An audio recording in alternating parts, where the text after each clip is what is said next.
Hello everyone. So today I decided to do a monster in the fog. If you'd like to know how I did it, keep watching. Hello again. So I'm in Photoshop and I've got my creature brush that I like to use, and I'm just working out the silhouette at the moment, and then I will start work on the lighting. I wanted to do something different, but I thought that doing it as a silhouette would just help me come up with something without too much stress involved. Now I'm going to do the lighting, just a sort of rough idea of where the light would be falling down, and then I start to sort of smooth it out, and then I can sort of have another look and see where I want to sort of like play around and make things a little bit more interesting.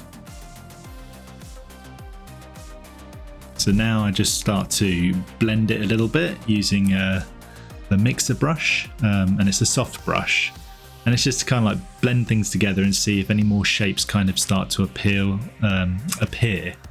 and that just helps me work out where I'm going to go with it. I also had Pinterest open, and I highly recommend that for costume design and stuff.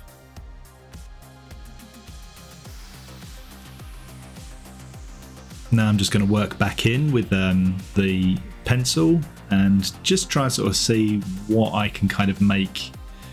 Like I said, I'm using Pinterest as well just for ideas, just to sort of see what other people kind of come up with, and try and adapt it to my own design. Yeah, I thought that this is going to be some sort of monster demon thing, and the idea is like, you know, it's a part machined, or it's, you know, intelligent, something like that. So it's a fun design. So yeah, I thought perhaps like the top part's like a cloth thing over the top, and the stick things are out the back. That was something that I thought looked really cool in The Last of Us TV show. So I wanted to make it look like it's out in the wilderness, and it's trying to basically be a sort of monster caveman. And I think it's come out really well. I was doing the crinkles in the clothes as well. That's always fun to kind of look out for. Do a dark line, and then, you know, do a highlight on the opposite side, whichever side the light's coming from, and also sort of silhouetting out some of the features as well, just so it doesn't get overcomplicated.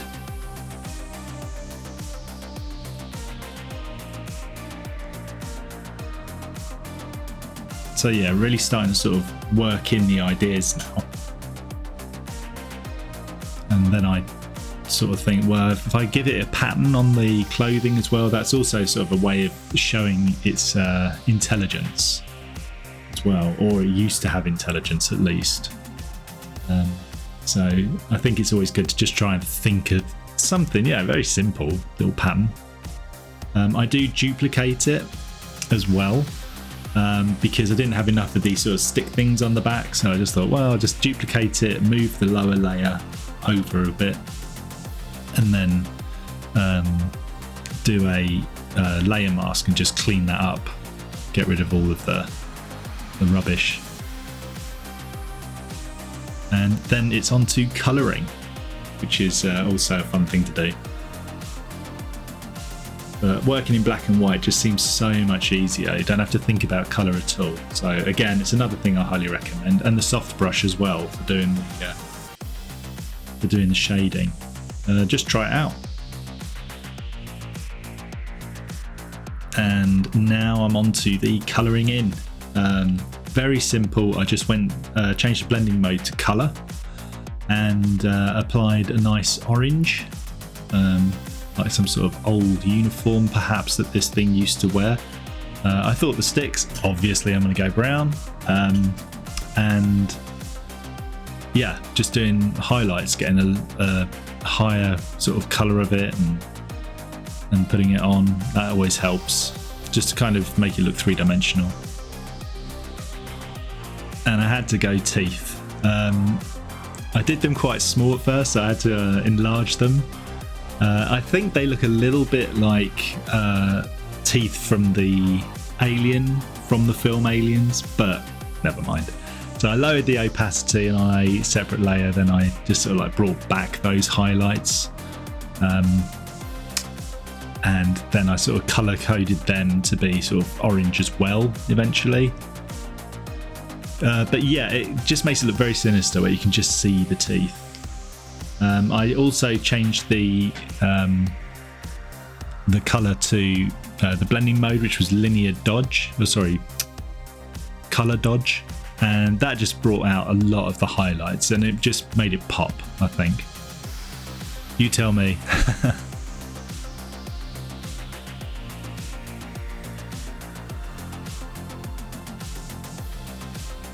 And so I was looking at a Pinterest image and saw that a few people use fog as a way of kind of just making it look a little bit more interesting. So I thought I would do that, and I add some debris using a debris brush. You can just use whatever you want really, just to kind of add to that. But I had a fog brush and I did some fogging behind it and in front of it, and just played around with the opacity and things just to sort of see what made it pop. This is me using the debris brush. I can't remember where I got it, but I highly recommend it, or working out how to make one. Maybe I'll do a video on that if anybody wants it.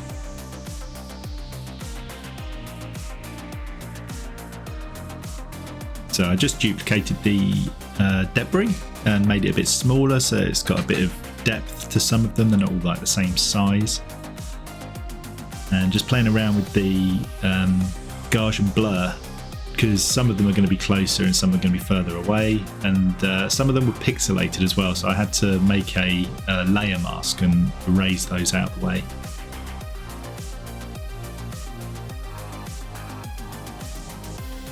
And then I went to the adjustments layer and I got the make a color. I can't remember what the name of it is, but anyway, it's very cool, and I just cycled through it basically to try and find a color style that I think says it all. So I wanted a dystopian, futuristic, nightmarish looking color,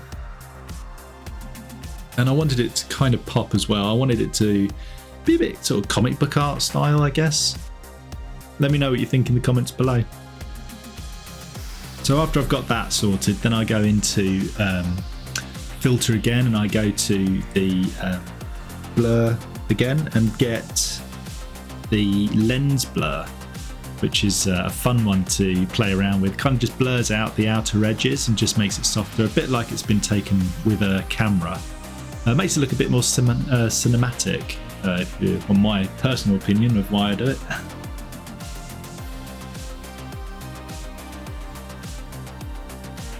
So now I've duplicated it, changed it to screen, and then I do a mask and invert that mask and paint it back to create God rays using a soft brush, and then I'll do the same but with the multiply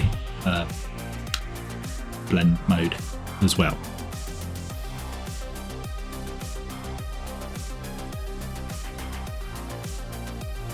And so as before, I've duplicated it, made it into, used the blend mode multiply and inverted the layer mask, and then painting it back with a soft brush, I can do the cast shadow from the creature as well, which makes it more present, I think, in the fog. It's something that I enjoy seeing, and I've tried for years to try and get it to work, and I think I've got better at it.